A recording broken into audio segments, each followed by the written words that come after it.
Hello दोस्तों, आपका स्वागत है अपने चैनल स्टडीज ड्यूटिया मोडोमियो में। आज हम शुरुआत करेंगे बीकानेर रियासत के दूसरे आंदोलन दूधवा खारा किसान आंदोलन की। और दूधवा खारा के जो नेता है वो कौन है?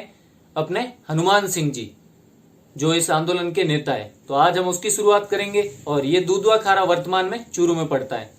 तो चलो शुरू करते हैं। तो जो अपना दूधवा खारा है ये वर्तमान में कहाँ पड़ता है, कौन से जिले में? तो चूरू डिस्ट्रिक्ट में पड़ता है। चूरू जिले में ये वर्तमान में स्थित है। और इस आंदोलन के जो नेता थे दूधवा खारा के, वो थे चौधरी हनुमान सिंह या हनुमान सिंह जाट, कोई भी नाम आ सकता है, या हनुमान सिंह चौधरी। और दूधवा खारा के जो जागीरदार थे वो थे सूरजमल सिंह। तो ये जो सूरजमल सिंह थे, इनको एक तो मेजर रैंक प्रदान कर रखी थी, रियासत की तरफ से मेजर रैंक दे रखी थी उनको, ऑनरेरी रैंक दे रखी थी इनको। और दूसरी कि ये जनरल सेक्रेटरी भी थे रियासत में।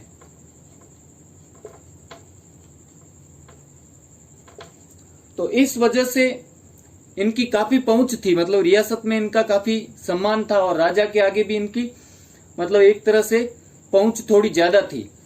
और इस वजह से मतलब ये सोचते थे कि भाई दूधवा खारा में तो जो मैं चाहूंगा वही होगा और मैं मनवा लूंगा जो भी चीज चाहूंगा राजा से बुलवा के। तो एक बार क्या होता है कि जब यहाँ दूधवा खारा में जब ये प्रजा परिषद वगैरह का निर्माण शुरू हो जाता है, बीकानेर में तो नहीं लेकिन बीकानेर के बाहर जो कलकत्ता में बीकानेर के लोग बैठे होते हैं वो ये प्रजा परिषद जैसे संगठन बनाना स्टार्ट हो जाते हैं।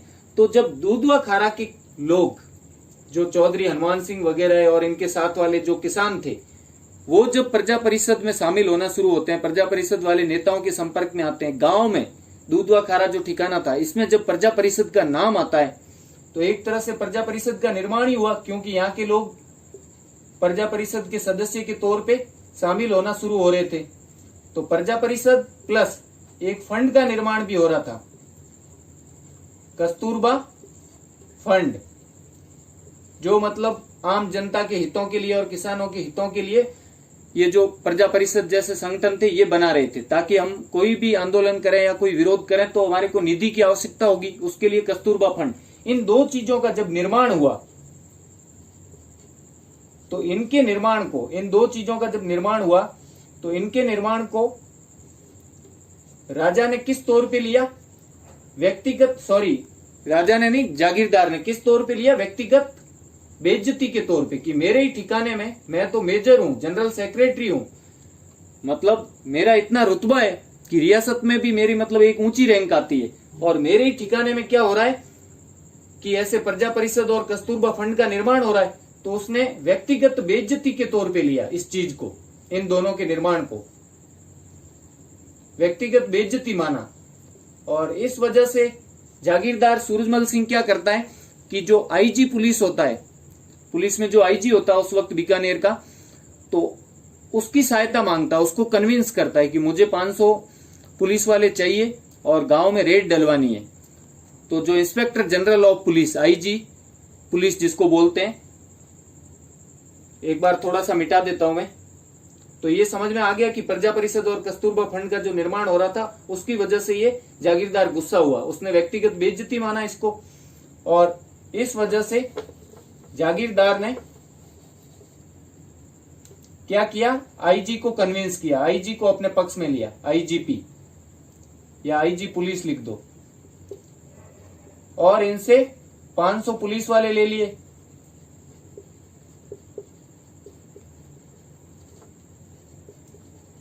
और उनके द्वारा क्या करवाया? गांव में रेड डलवाई, गांव में किसानों के घरों पे रेड डलवाई।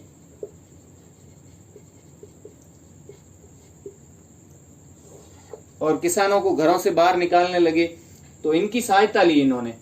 और व्यक्तिगत बेइज्जती क्यों माना? तो इसके दो कारण जरूर याद रखना। एक तो प्रजा परिषद वाला, कि गांव वाले प्रजा परिषद का निर्माण कर रहे थे, एक तरीके से प्रजा परिषद में शामिल हो रहे थे। और कस्तूरबा फंड का निर्माण, कस्तूरबा फंड।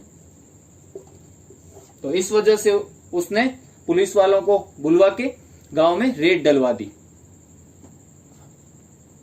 और रेड भी इस तरह कि गांव वालों को घर से निकाल दिया, जो किसान थे उनको, और साथ ही साथ उनसे मतलब उनका जो खेत था उससे उनको बेदखल कर दिया। और किस बहाने से? तो उसने बहाना बनाया कि भू राजस्व बकाया है, इस बहाने से, भू राजस्व बकाया के बहाने से उनकी जो बही होती थी उसमें भू राजस्व जमा होते हुए उसने क्या किया, जानबूझ के ज्यादा भू राजस्व लिख दिया कि इतना आपका बकाया है और आपको खेत से बेदखल किया जाता है, मारपीट की। और इन पुलिस वालों के सामने से जो भी गुजरा किसान उसको इन्होंने लूटा।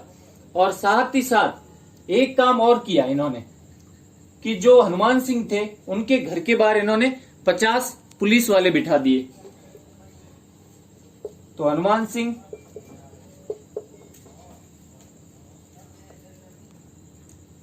सिंह के घर के चारों तरफ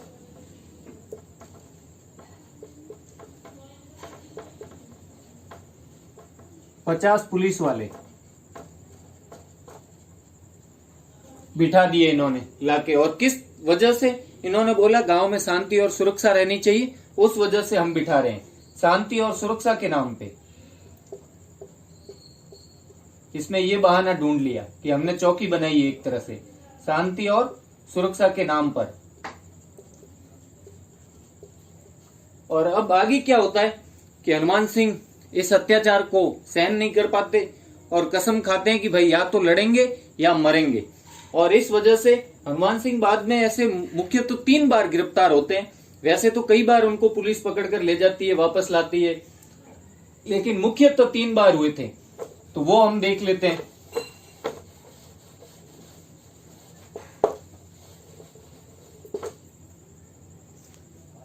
कि ये जाते हैं पहली बार तो जब इनके घर के चारों तरफ पुलिस वाले बिठाते हैं, गांव में वो लूटमार मचाते हैं, एक तरह से पुलिस वाले पिटाई वगैरह करते हैं। तो ये बीकानेर राजमाता के पास जाते हैं, बीकानेर राजमाता, उनके पास शिकायत करने जाते हैं। तो राजमाता कहां भेज देते हैं? गृह मंत्री के पास। गृह मंत्री कौन होता था?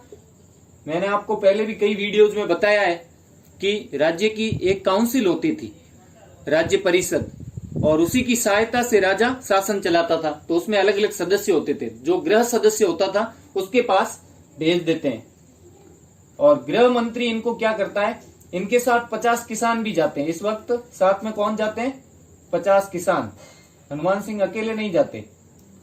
तो गृह मंत्री क्या करते हैं, उन 50 किसानों को और हनुमान सिंह को पकड़वा लेते हैं और फिर रात को 2 बजे हनुमान सिंह को अपने पास बुलवाते हैं पुलिस वालों की सहायता से और उन्हें धमकी देते हैं। किस चीज की? कि आगे के परिणाम बुरे होंगे, और साथ ही साथ एक तो आगे के परिणाम कि तुम्हारे खुद के बुरे होंगे। और इनकी हनुमान सिंह की वजह से 2 शादियां हो रखी थी। तो जो नवविवाहिता पत्नी थी उसकी पुलिस द्वारा अपहरण की धमकी, कि पुलिस द्वारा तुम्हारी पत्नी का अपहरण करवा लेंगे। तो पत्नी के अपहरण की धमकी, ये 2 धमकी गृह मंत्री इनको देते हैं। लेकिन फिर भी हनुमान सिंह पीछे हटने से मना कर देते हैं। तो इनको हनुमान सिंह को क्या कर दिया जाता है? एक कोठरी में डाल दिया जाता है। तो मैं ये सब मिटा रहा हूं क्योंकि ये तो खास काम की चीज है नहीं, स्टोरी है बस। तो इनको कोठरी में डाल दिया जाता है और जब उन्हें छोड़ा जाता है तो गृह मंत्री इन्हें क्या करते हैं? कोठरी में डलवा देते हैं। हनुमान सिंह को हनुमान जी लिख देता हूं मैं, ठीक है। और उसके बाद सेकंड बार जब ये यहां से छूटते हैं, छूटते ही सेकंड बार कहां जाते हैं? बीकानेर महाराजा से मिलने जाते हैं। और उस वक्त बीकानेर महाराजा होते हैं माउंट आबू, इसलिए वो माउंट आबू जाते हैं। यहां से सीधा कहां जाते हैं? माउंट आबू, और वहां मिलते हैं बीकानेर महाराजा से। वैसे इनके घर के बाहर जो पुलिस वाले यहां बिठाए गए थे, जिसकी शिकायत करने राजमाता के पास गए, वो भी बीकानेर रियासत या बीकानेर गवर्नमेंट के इशारे पे ही बिठाए गए थे।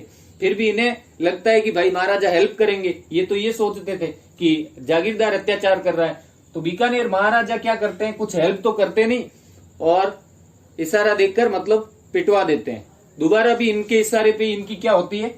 पिटाई करवा दी जाती है। और पिटाई के बाद ये वापस लौट जाते हैं। और जब वापस लौट रहे होते हैं कहां पे, दूधवा खारा, अपने गांव, तो लौटते वक्त इनको रतनगढ़ से ही तीसरी बार, एक तरह से रतनगढ़ से ही इनको तीसरी बार तो नहीं, दूसरी बार, पहली बार तो ये मिलने जाते हैं तब कोठरी में डालते हैं, दूसरी बार पिटाई होती है, तीसरी बार रतनगढ़ स्टेशन से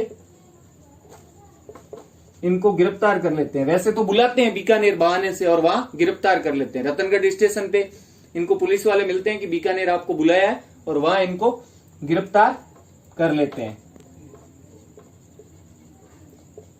और किस चीज में गिरफ्तार करते हैं, तो मनगढ़ंत राजद्रोह का मुकदमा वो ठोक देते हैं, झूठे राजद्रोह में।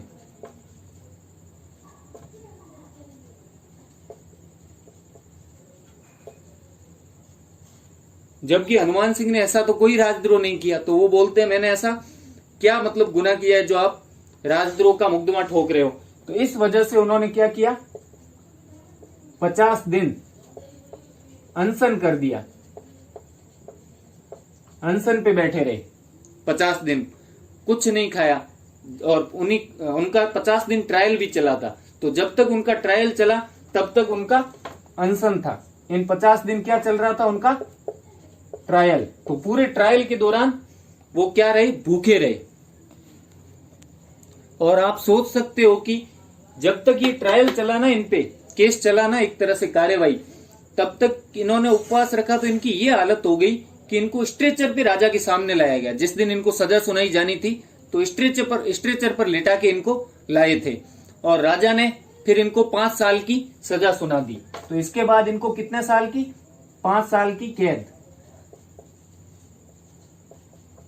5 साल की कैद सुना देते हैं। तो मैं एक बार ये सब मिटा के लिख देता हूं और आपको वापस भी बता देता हूं कि पहले तो राजमाता के पास गए, उन्होंने गृह मंत्री के पास भेजा, धमकी दी, गृह मंत्री ने माने नहीं तो इनको कोठरी में डाल दिया।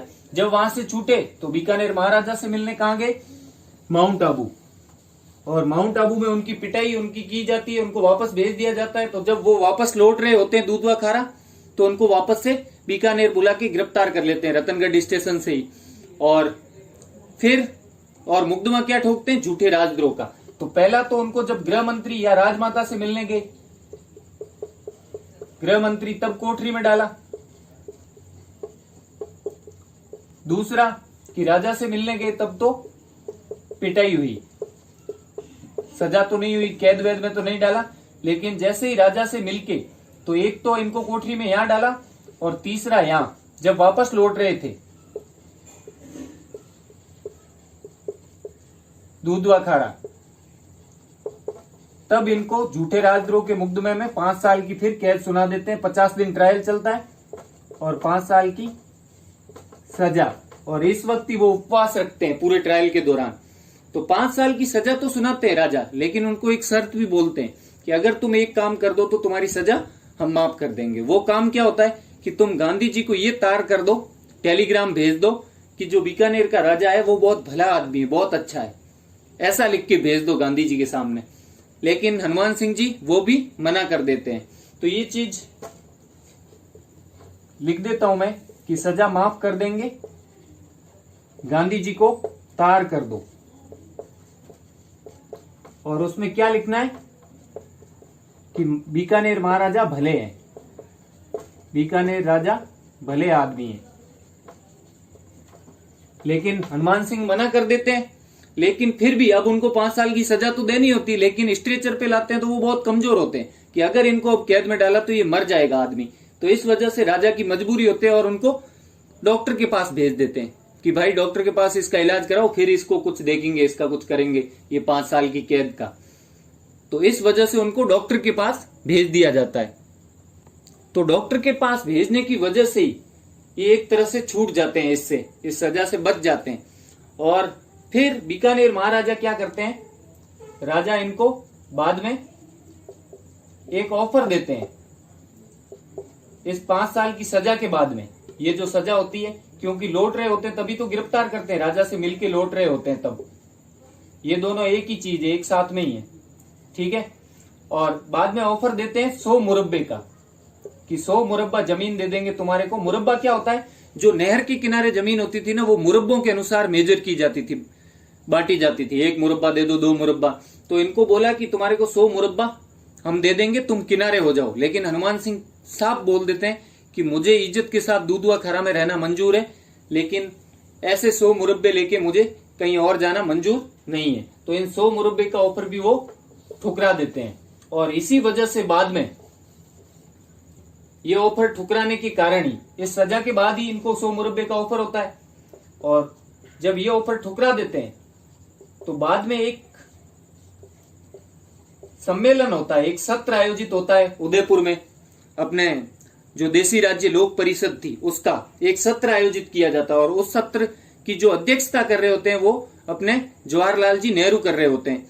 तो जवाहरलाल जी नेहरू हनुमान सिंह से पर्सनली मिलते हैं व्यक्तिगत रूप से, और उन्हें गले लगा के शाबाशी देते हैं कि आपने ये 100 मुरब्बे का ऑफर ठुकरा दिया, और आगे प्रोत्साहित भी करते हैं, इसी तरह आंदोलन आप आगे जारी रखो।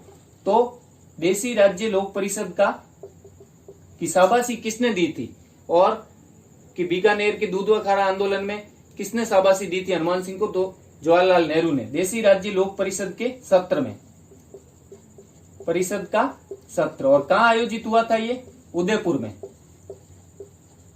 उदयपुर में आयोजित हुआ था, और वहां नेहरू जी इनको शाबाशी देते हैं, हनुमान सिंह को शाबाशी देते हैं और प्रोत्साहित भी करते हैं कि आगे आंदोलन जारी रखो। शाबाशी क्यों देते हैं, क्योंकि इन्होंने 100 मुरब्बे का ऑफर भी ठुकरा दिया। तो ये तो हो गई थोड़ी सी अलग की बात। अब वापस इनको फिर कब जेल में डाला जाता है, इनके जेल की कहानी चलती रहती है। तो ये शाबाशी लेके तो आ जाते हैं नेहरू जी से, कहां पे लेते हैं, तो उदयपुर में। कब, तो देसी राज्य लोक परिषद के सत्र में। और जब वापस लौटते हैं वहां से, तो इनको राजा जी एक बार और बुलाते हैं। राजा इनको बीकानेर बुलाते हैं कि आप बीकानेर आओ। तो राजा इनको कहां बुलाते हैं, बीकानेर बुलाते हैं।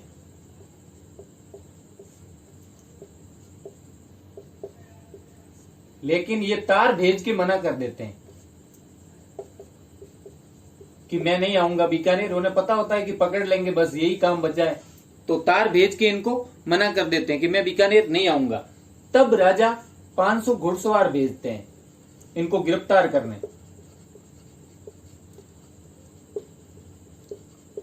और वो घुड़सवार क्या करते हैं, इनके गांव में जाते हैं और इनके परिवार को घर से बाहर निकाल देते हैं, और साथ ही साथ इनकी जो 2 पत्नियां होती है उनको राज्य से निर्वासित कर दिया जाता है। मतलब एक तरह से देश निकाला, राज्य से निकाल देते हैं, निर्वासित कर देते हैं। और इनकी जो भाभियां होती है और इनकी जो 90 साल की दादी होती है, आप सोचो, उनको भी 2-2 साल की कैद दे देते हैं।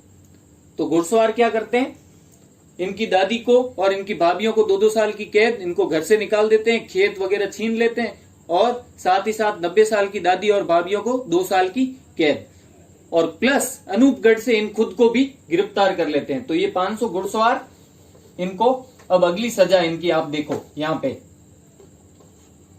ये 500 घुड़सवार जब भेजे, तब इन्होंने जब बीकानेर जाने से मना किया, तब इनको अनूपगढ़ से गिरफ्तार कर लेते हैं। अनूपगढ़ से हनुमान सिंह को गिरफ्तार।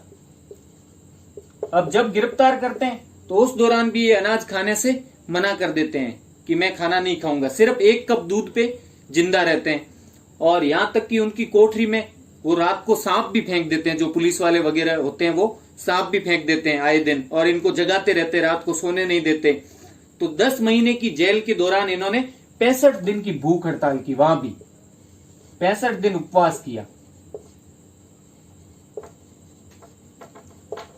और कितनी जेल हुई थी इनको इस वक्त, 10 महीने की, 10 महीने की जेल, 10 महीने कैद में रखा इनको।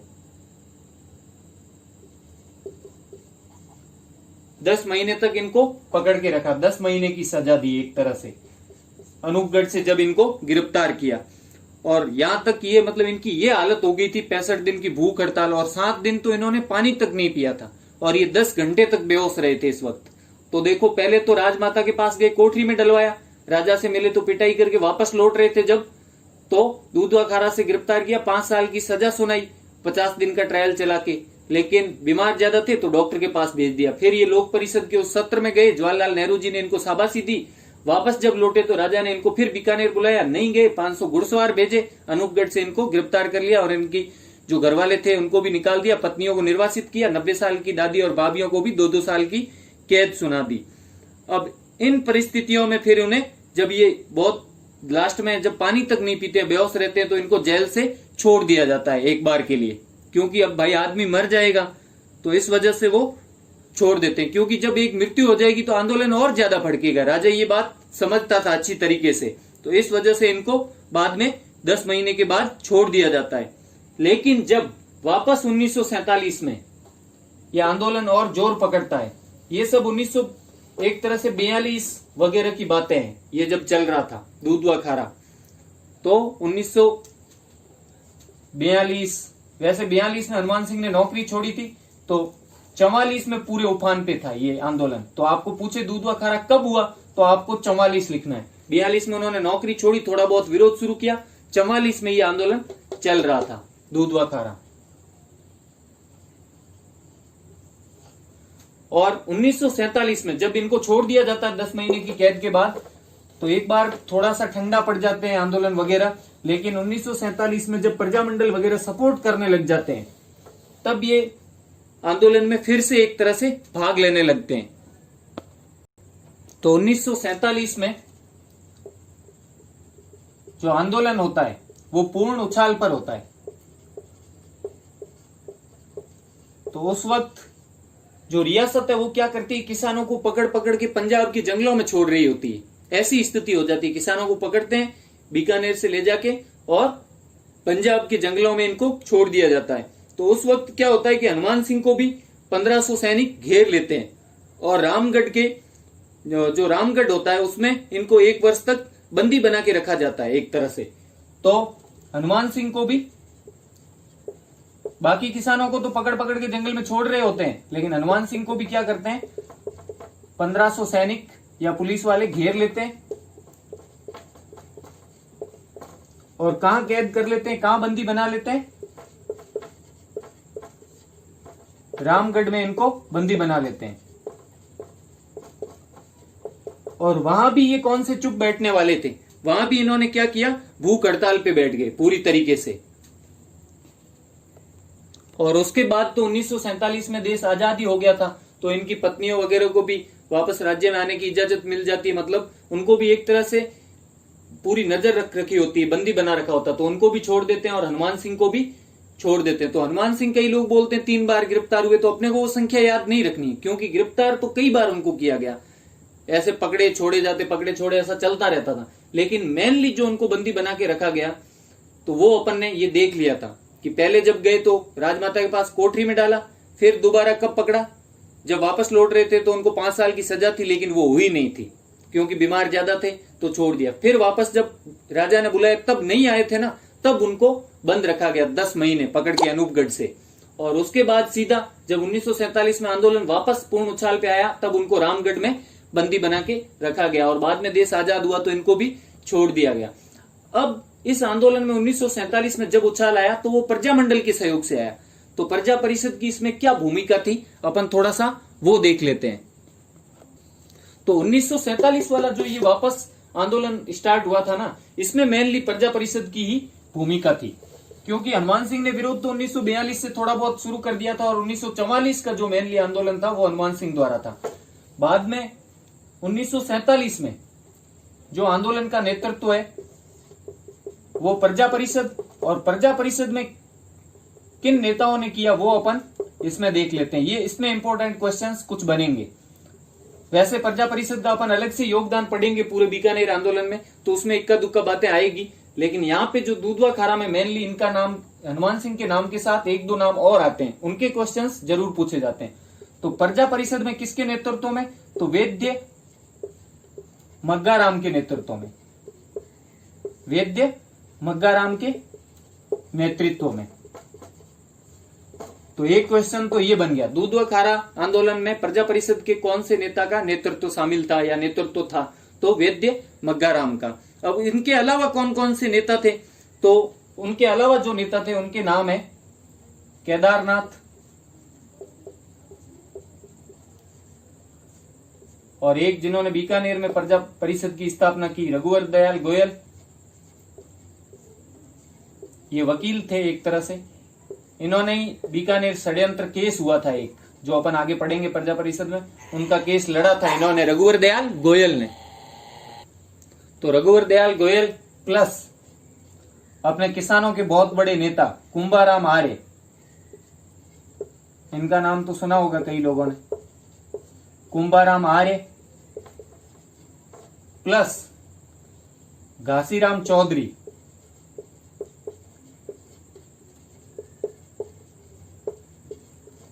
प्लस लादूराम जोशी।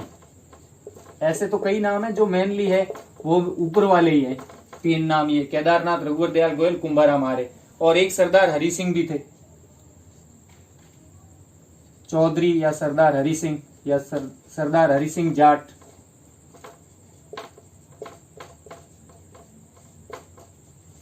तो ये लोग थे। तो मेनली नेतृत्व तो वैद्य मग्गाराम का। फिर अन्य नेता तो केदारनाथ, रघुवर दयाल गोयल, कुंभाराम आर्य, सरदार हरि सिंह, घासीराम चौधरी, लादूराम जोशी।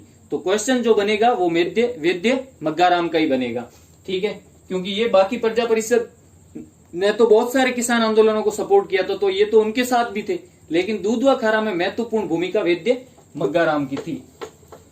और एक क्वेश्चन जो इनसे भी इंपॉर्टेंट है कि महिलाओं का नेतृत्व, या फिर दूधवा खारा में कौन सी महिला थी जिसने मतलब आंदोलन में भाग लिया या जिन्होंने महिलाओं का नेतृत्व किया, तो वो थे वैद्य मग्गाराम के बहन थे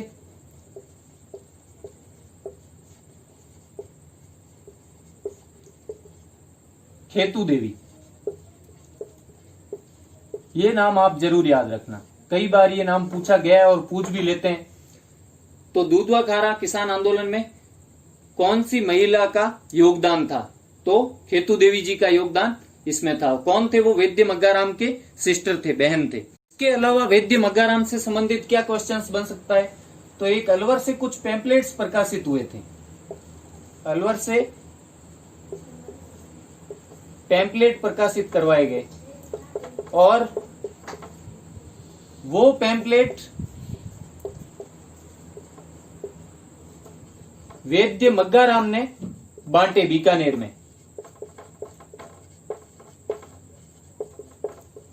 बांटे थे। अब उन पैम्पलेट में क्या लिखा हुआ था, तो ये लिखा हुआ था कि भाई किसानों संगठित हो जाओ, अत्याचारों का विरोध करो, और साथ ही साथ एक मेन चीज लिखी गई थी, वो ये थी कि किसान दिवस मनाने की रिक्वेस्ट की गई थी। तो क्या रिक्वेस्ट की गई थी उसमें, कि किसान दिवस मनाओ एक, और संगठन का प्रदर्शन करो। किसान दिवस मनाने को कहा गया था, मनाने हेतु ये पैम्पलेट्स प्रकाशित हुए अलवर से, और बंटवाए किसने थे? वैद्य मग्गाराम ने। और इस वजह से वैद्य मग्गाराम को क्या करते हैं? गिरफ्तार कर लेते हैं बाद में। और गिरफ्तार होते ही 6 जुलाई को, बाद में 6 जुलाई 1946 को, अब अपन सोचेंगे 47 की बात कर रहे थे अपन, 47 में ये आंदोलन उछाल पे था।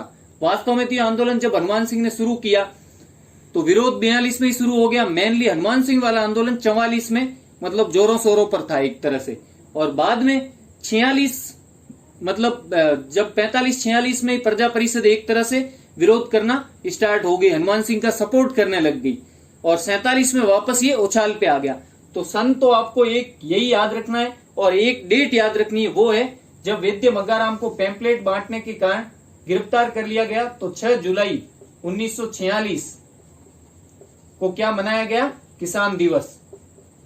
बीकानेर में किसान दिवस कब मनाया गया? तो 6 जुलाई 1946। ये क्वेश्चन एक और बन सकता है। पहला कि दूधवा खारा आंदोलन, तो इस समय सन तो नहीं पूछेंगे एक हिसाब से, क्योंकि वास्तव में विरोध तो कब स्टार्ट हुआ, कई बार मैंने बताया है कि कुछ लोग सन अलग लिखते हैं, कुछ और बताते हैं। इसका कारण ये, कुछ जब आंदोलन पूर्णतः अपने शिखर पर होता है उस वक्त का सन बताते हैं, और कुछ बताते हैं जब हल्का सा विरोध स्टार्ट हो गया। तो तारीख आपको ये याद रखनी है, 6 जुलाई 1946। इस दिन बीकानेर में किसान दिवस मनाया गया। क्यों मनाया गया? क्योंकि वैद्य मग्गाराम ने पैम्पलेट बांटे थे और उनको गिरफ्तार कर लिया गया, और इसी वजह से इस रिक्वेस्ट की थी इन्होंने कि भाई गिरफ्तार कर संगठित होने की और किसान दिवस मनाने की। और दूसरा कि उन्होंने रिक्वेस्ट किसने की, वैद्य मग्गाराम ने। तो उनकी गिरफ्तारी के बाद तो आंदोलन ने जोर पकड़ा, इसीलिए 1947 में ये उछाल पे आ गया। क्योंकि 46 में तो किसानों को वो वापस संगठित करने में लग रहे थे कि सब मिलके विरोध करो, तभी हनुमान सिंह वाली बात पूरी हो सकती है। तो इस वजह से 46 में जब ये मनाया गया किसान दिवस, उसके बाद धीरे धीरे किसान इकट्ठे होने शुरू हुए। 1947 में ये अपने पूरे चरम पे आ गया था। तो एक तो ये क्वेश्चन हो गया। उसके बाद एक छोटा सा और क्वेश्चन है कि एक बुक है, एक बुक का नाम है कि बीकानेर का राजनीतिक जागरण और वैद्य मग्गाराम, या फिर बीकानेर का राजनीतिक विकास और वैद्य मग्गाराम, ये पुस्तक है। इसमें पूरा इस आंदोलन का चित्रण किया गया है। इस आंदोलन का पूर्ण चित्रण है, पूरी व्याख्या है एकदम, क्या क्या कांड हुए। किताब का नाम क्या है? बीकानेर का राजनीतिक, कहीं पे राजनीतिक विकास भी लिखा रहता है और कहीं पे राजनीतिक जागरण भी लिखा रहता है। बीकानेर का राजनीतिक विकास और वैद्य मग्गाराम।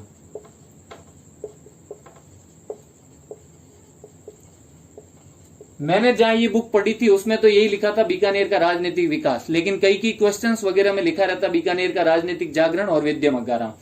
तो ये एक क्वेश्चन और पूछ सकते हैं कौन सी बुक में है। तो ये हो गए टोटल अपना पूरा दूधवा खारा किसान आंदोलन, और उसमें प्रजा परिषद की क्या भूमिका थी। तो अब अपन थोड़ा सा शॉर्ट में वापस फटाफट से रिवीजन कर लेते हैं, क्या क्या क्वेश्चंस बन सकते हैं। पूरी रामायण तो पढ़ ली ताकि अपने को याद रहे सारी चीजें। तो पहला क्वेश्चन, किसान नेता कौन थे दूधवा खारा आंदोलन के? तो चौधरी हनुमान सिंह। प्रजा परिषद के द्वारा इनको जब सहयोग किया गया तो प्रजा परिषद के कौन से नेता थे जिनकी दूधवा खारा में भूमिका थी? तो वैद्य मग्गाराम।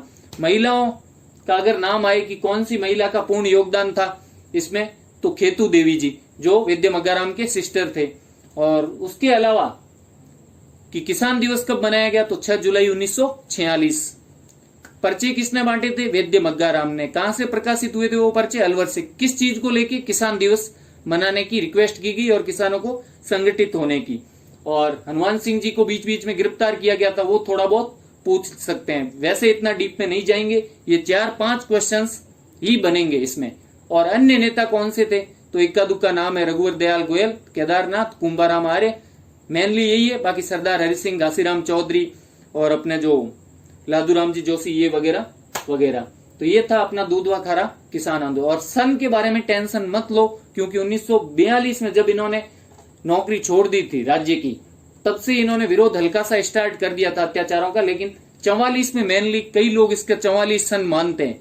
तो 2 पार्ट में हुआ कि एक तो प्रजा परिषद ने जब सहयोग करना स्टार्ट किया तो 46 में तो उन्होंने पर्चे वर्चे बांटने, मतलब 45 में ये थोड़ा सा सहयोग करने लग गए थे इनको, हनुमान सिंह को, पहला हनुमान सिंह के नेतृत्व में। दूसरा, जब प्रजा परिषद ने वापस इसको उठाना चाहा इस आंदोलन को, तो 45 फिर 46 में मेनली इनको रिक्वेस्ट की और 6 जुलाई को किसान दिवस मनाया गया। वैद्य मग्गाराम को पैम्पलेट बांटने के कारण गिरफ्तार किया गया और उस वजह से 1947 में ये पूर्ण चरम पे आ गया। फिर देश आजाद हो गया तो इनको तो गिरफ्तार कर ही रखा था। वापस जब आंदोलन चरम पे आया तब तो फिर इनको भी छोड़ दिया। जब देश आजाद हुआ तो रामगढ़ में इनको कैद कर रखा था, क्योंकि मेनली आंदोलन शुरू तो इन्होंने किया था ना, इसलिए जब वापस प्रजा परिषद पूर्ण उछाल पे लाई तो इनको वापस गिरफ्तार कर लिया था। तो ये है 2 पार्ट इसके और सारे क्वेश्चंस। और सन के बारे में पूछे तो बस ये छोटा सा सन याद रखना, वैसे नहीं पूछेंगे क्योंकि अलग अलग सन आ जाते हैं। 46 में भी कई लोग बोलते हैं, 45 में वापस प्रजा परिषद ने किया, कई बोलते हैं 42 में इन्होंने विरोध शुरू कर दिया। तो ये है पूरा अपना दूधवा खारा बीकानेर रियासत का। तो अगर आपको मेरा वीडियो अच्छा लगा हो तो इसको लाइक करें और अपने प्यारे से चैनल स्टडीज ड्यूटिया मोडोमियो को अगर नहीं सब्सक्राइब किया है तो सब्सक्राइब जरूर करें और साथ ही साथ अपने दोस्तों के साथ शेयर करें। और थोड़ा सा वीडियो कभी कभी लंबा हो जाता है, लेकिन वो उसकी स्टोरी है याद रखने के लिए। इतना सारा पढ़ेंगे ना तब अपने को 4 नाम तो याद रह ही जाएंगे कि बार बार इनके नाम आए थे। नहीं तो दूधवा खारा कई लोग तो इनके नाम तक नहीं बताते बीकानेर रियासत में कि इनका आंदोलन भी हुआ था कुछ, और अगर बता देते हैं तो सीधा आगे नाम लिख देते हैं 2-4 नेताओं के, मेघ सिंह आर्य, हनुमान सिंह, और ऐसे नाम लिख के छोड़ देते हैं। तो कौन सा किससे रिलेटेड है वो भी नहीं पता रहता। तो अगर हम पढ़ेंगे तो इतना जरूर याद आएगा कि चौधरी हनुमान सिंह थे। तो पढ़ते रहें। Thank you so much. Study is duty.